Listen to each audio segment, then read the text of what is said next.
Good morning students, प्यारे बच्चों। आज परिमेय और अपरिमेय संख्याओं पर कुछ संक्रियाएं करके देख लेते हैं। सबसे पहले तो इसके जो नियम हैं हम उनको देखते हैं, उसके आधार पर प्रश्नावली 1.5 का प्रश्न नंबर 1 हम करेंगे।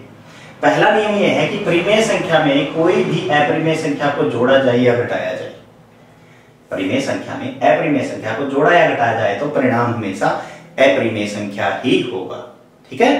दूसरा, अपरिमेय संख्या को किसी परिमेय संख्या से गुणा या भाग किया जाए शून्य को छोड़कर, क्योंकि शून्य को से यदि किसी भी संख्या को गुणा करेंगे तो शून्य आएगा, वो परिमेय संख्या है, और भाग देंगे तो वो अनंत होगा, जिसका में अपरिभाषित भी हम उसको बोलते हैं।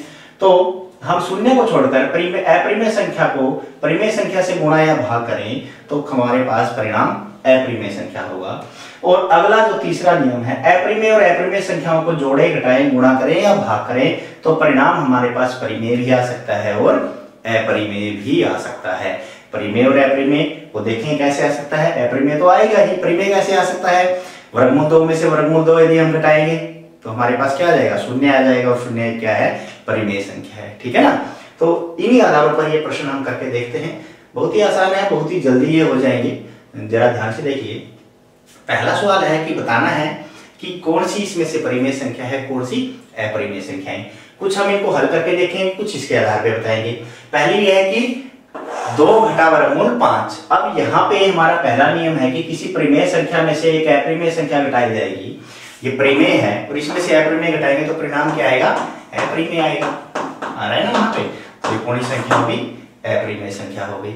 अब हम दूसरे को देख लेते हैं। यदि इसको हल करें, ब्रैकेट को खोल लें, 3 जमा वर्गमूल 23 घटा वर्गमूल 23, जोड़ का वर्गमूल 23 और घटा का वर्गमूल 23। ये क्या हो गया, वर्गमूल 23 में से वर्गमूल 23 घटाएंगे तो क्या आ गया, शून्य, और 3 जमा शून्य हमारे पास क्या आ गया, 3, और 3 क्या है, परिमेय संख्या है।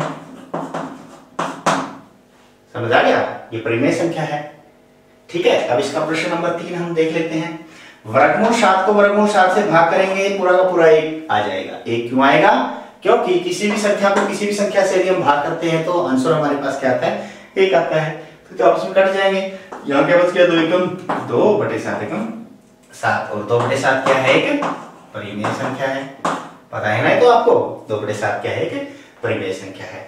अब 1/वर्गमूल 2, 1/वर्गमूल 2 का मतलब ये हो गया कि